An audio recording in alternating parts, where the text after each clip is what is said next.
Book 101 review.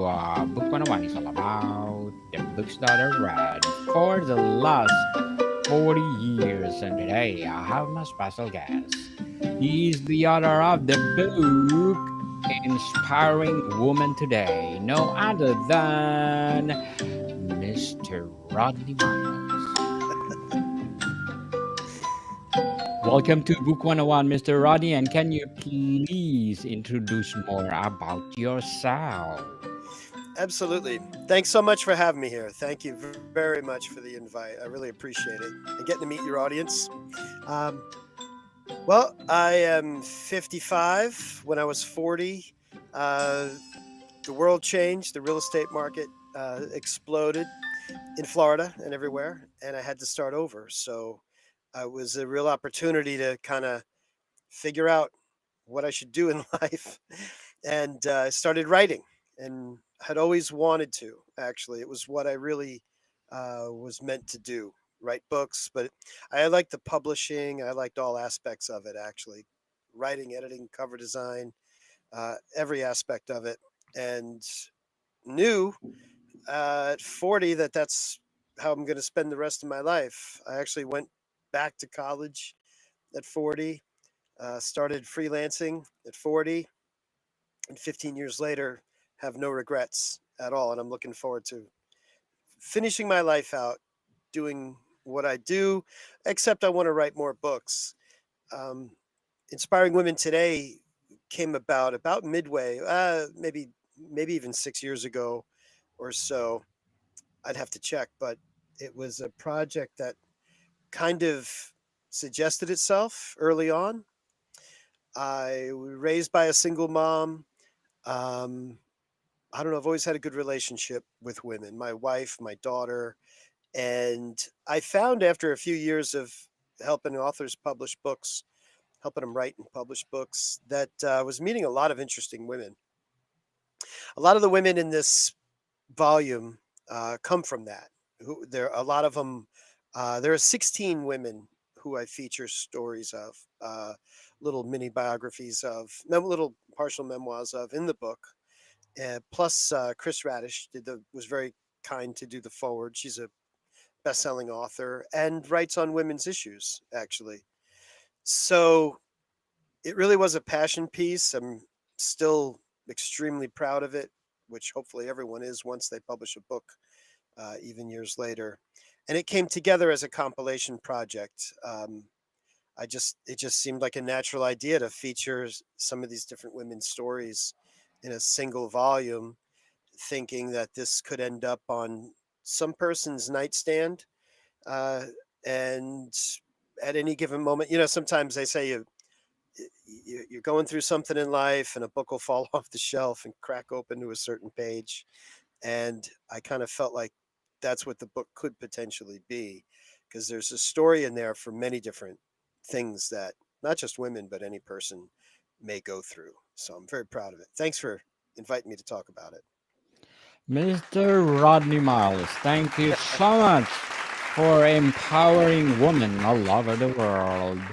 So, what the common traits do many inspiring women share? What things in common? Yes. Uh, Most of them have overcome something in this book, whether it's cancer. Uh, not all of them have overcome something.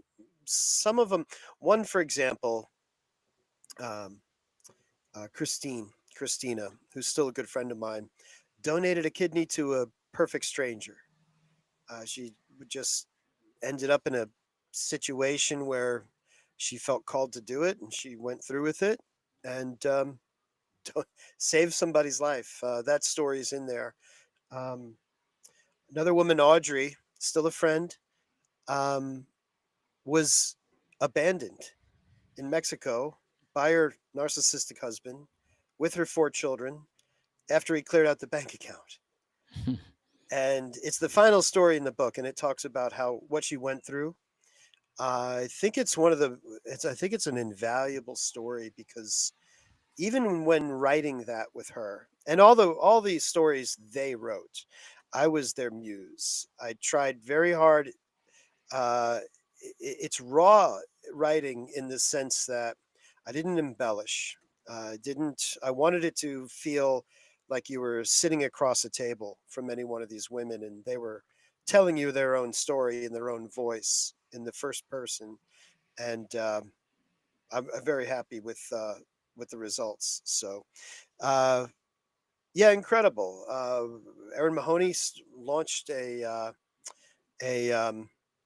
a business with her book, and she talks about some of her um, obstacles, actually, as a woman in the military, which is very funny. I don't mean to pick on the military, the U.S. military at all, but in her, she had a particular case where one individual, at least, made a comment here and there that the only reason she got where she was going was because she wore a little skirt or something like that. So, and she seemed determined to prove him wrong beyond that, and really did. Which is funny because there is another author. She's not in this book. I met her after this book. She will hopefully be in a future book, but she had a similar mission where she was discriminated against. So I'm not saying that's systematic or everywhere or that it doesn't exist either, but I found in these cases it, it it's one thing to generalize and say this thing exists or it doesn't exist. It's another to talk someone who's specifically gone through it. And the 16 stories in this book really drive home some different situation, whether it's an achievement or and some of the things they overcome are literally miraculous. One woman is just an incredible woman today, incredible business person, um, and was told she wouldn't walk when she was a baby, when she was young. And I think in the book, by the point of the publishing of the book, she had scaled a number of mountains, literally. So, very inspiring book. I should read it again myself. Inspiring, truly, truly, Mr. Rodney, and thank you so much for giving to the world. So, how do personal struggles shape women's journey to success? Mm. Well, I really believe we learn much more from our failure than from success. It seems to be where a crisis, perhaps, really gets us, shakes us awake, and makes us make positive decisions.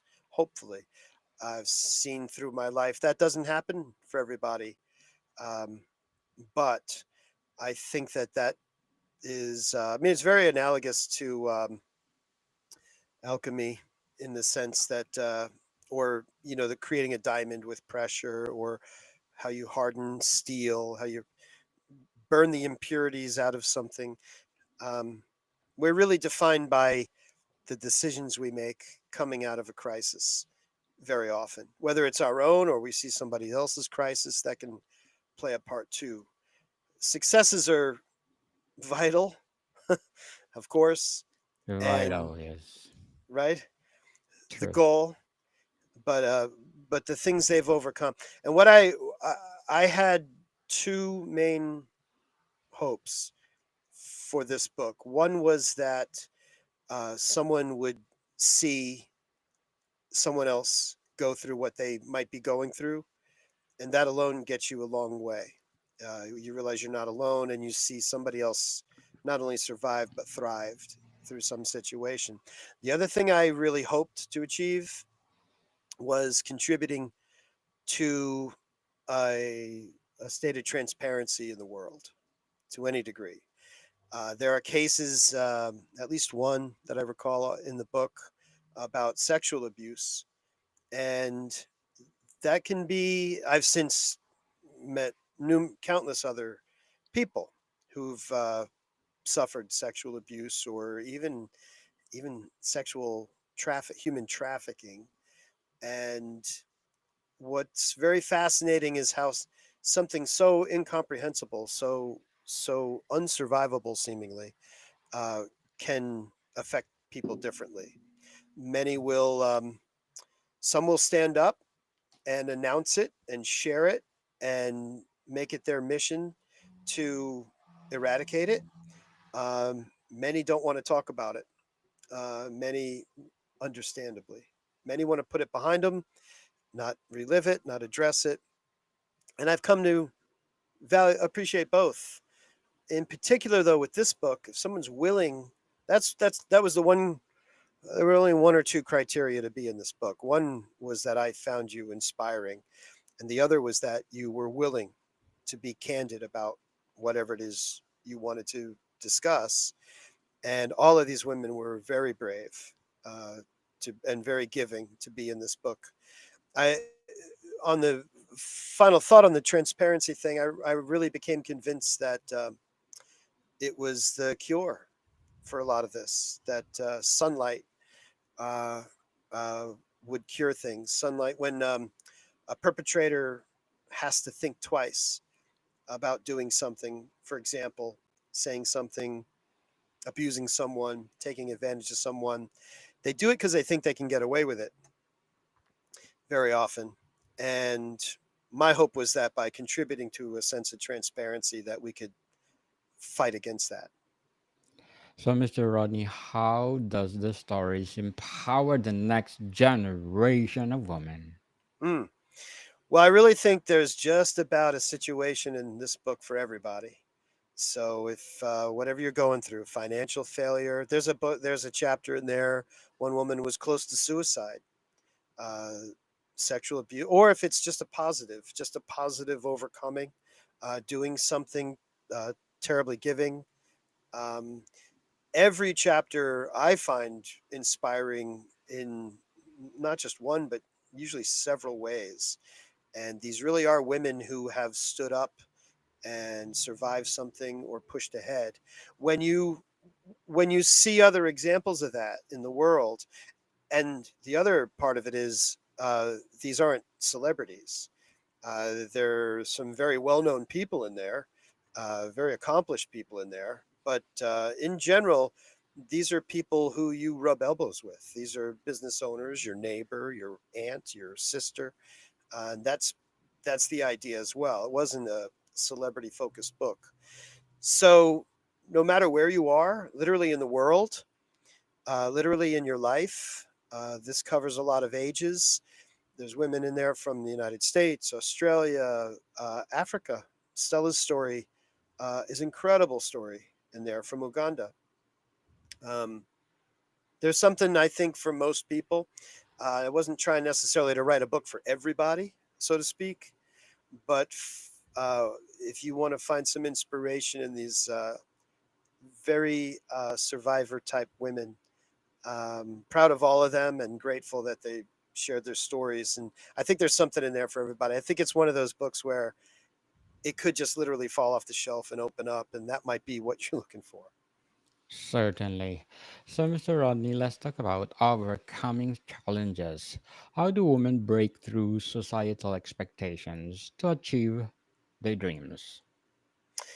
Good question.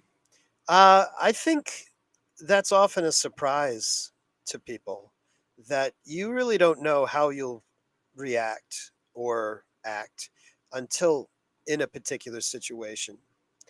And a book like this, there are other books like this that are inspirational by way of anecdote, like Chicken Soup for the Soul.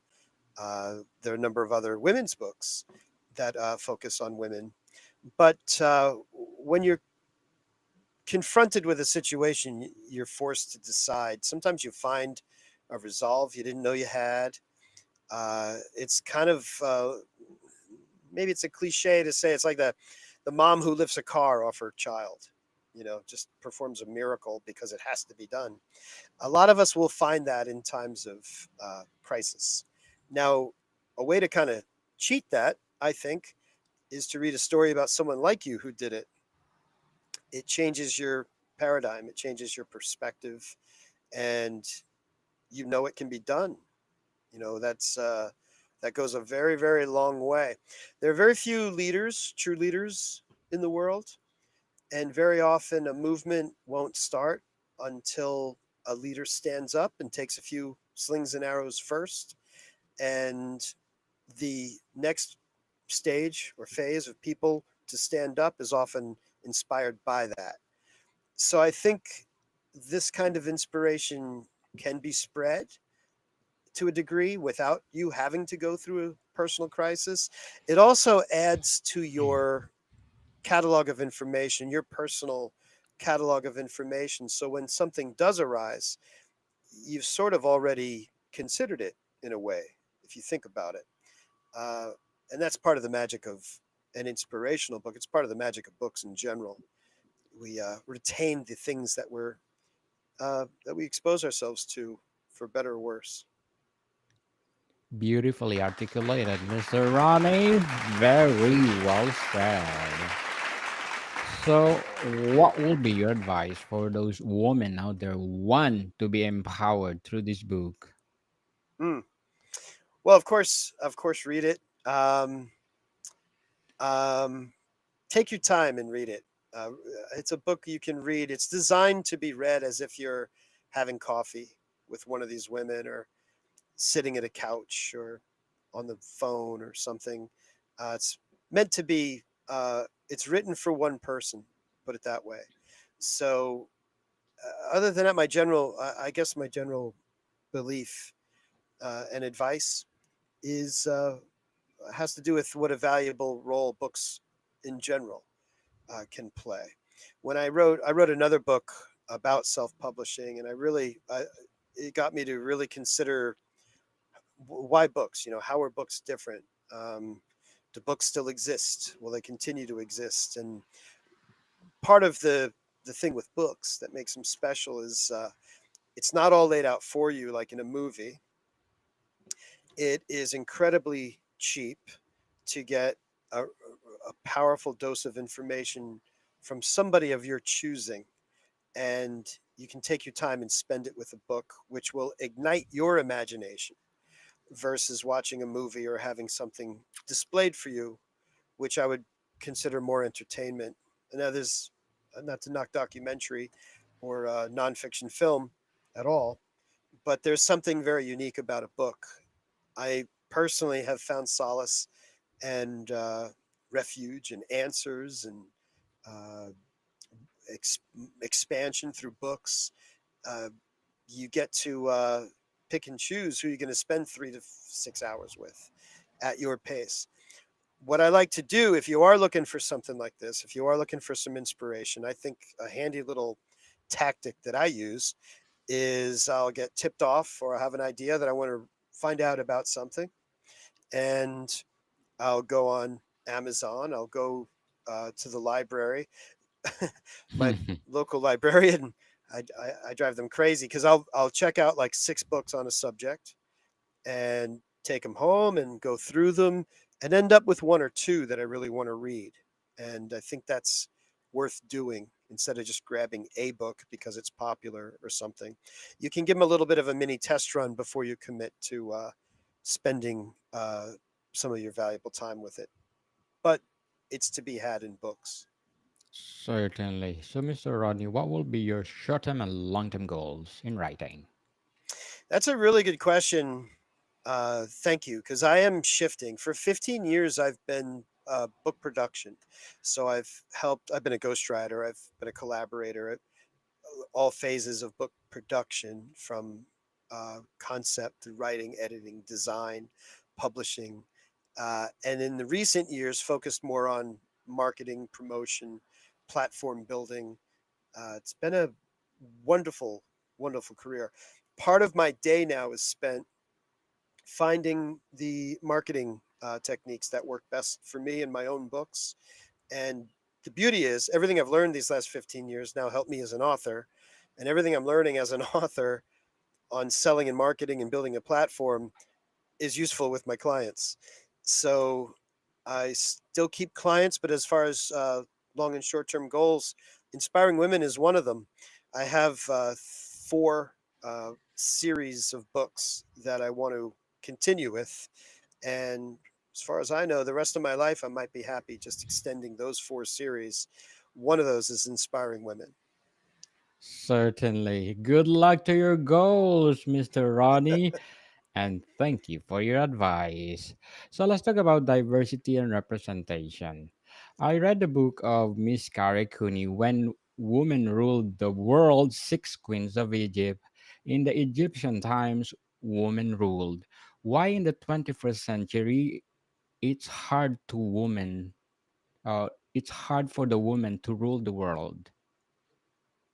Probably just because of an established sort of a manufactured patriarchy, in my opinion. I think we're missing out to a large degree because of it.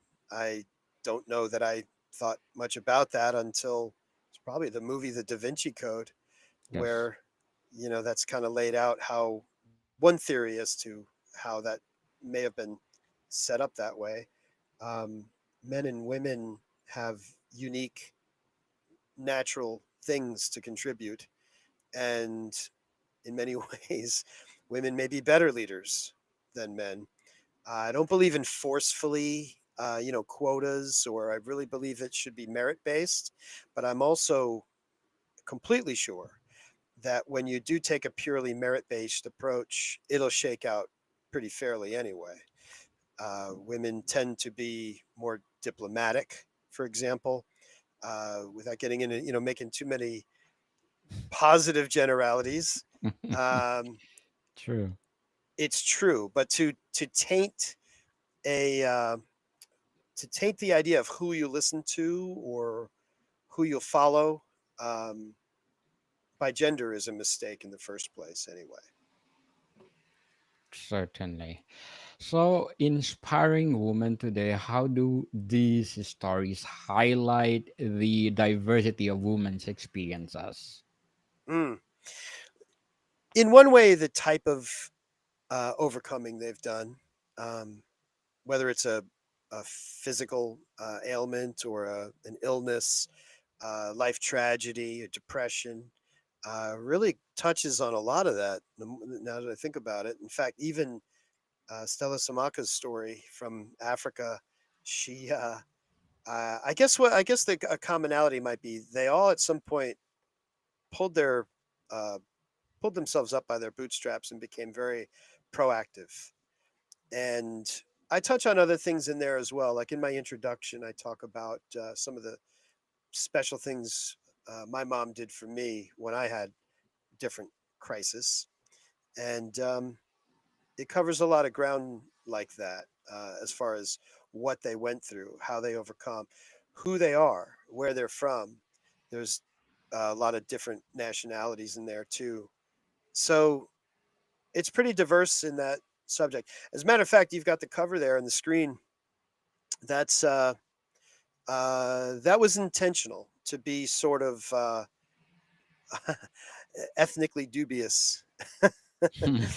um, or better to say, what I was really after was a realistic image of a woman with with a sense of surrealism to it, because there is a sort of, I think, magic to the not just an individual story. There's a little magic in every one of these individual stories, but the book as a whole, I really hope, will convey a sense of surrealism or magic.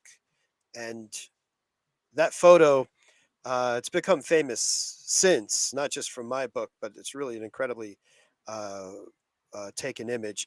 I actually did some graphic work with that image and made it a mirror image. So you notice the fingers, the paint, it's all symmetrical. But it was intended to be that woman could be any number of different ethnicities. It's the main thing I wanted to convey with that cover was it's a woman. It's a powerful, fierce looking, very feminine woman.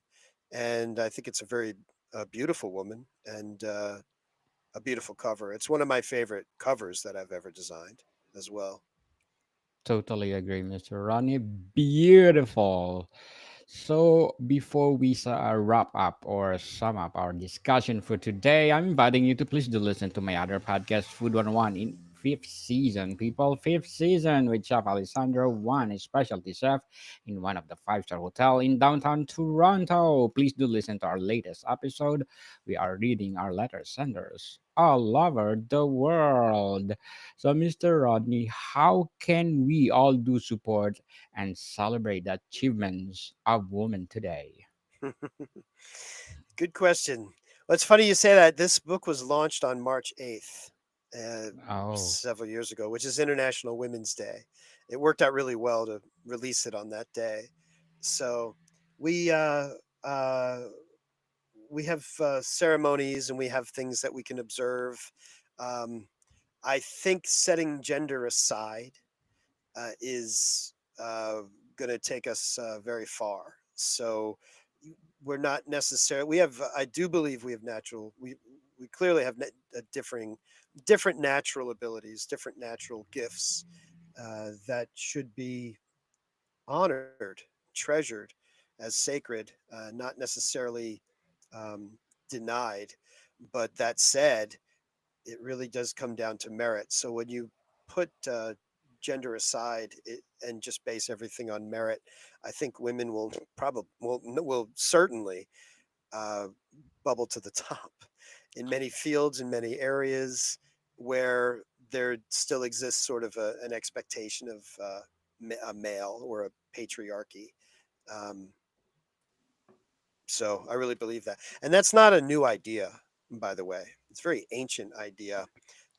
You mentioned the Egyptians. You go back to different philosophic groups, and men and women were just considered equal, and they have a terrible yes. advantage uh, with a society like that, with a culture like that. Certainly. Mr. Rodney Miles, again, thank you so much for empowering women all over the world. And we are hoping and looking forward for more empowering books like this. So can you please invite our listeners to support inspiring women today and all of your books?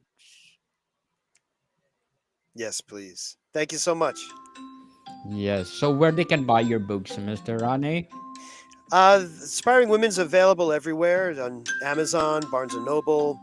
You can buy it from my website as well. In fact, I'm going to set it up. It's not quite there yet, but I'm going to set it up where you can get the PDF version for free. And Awesome. will commit to setting that up in, say, 48 hours. So you can go to rodneymiles.com and go to the bookstore, and I'll make sure that it's going to be one of the first books you encounter. That and my book on publishing, both will be available for free as PDFs, or you can click links and buy it in any edition you like.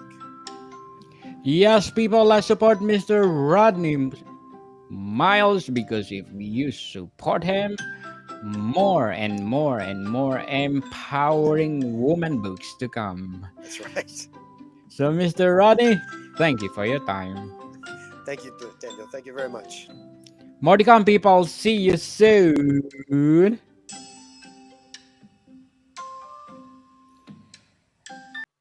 Mr. Rodney.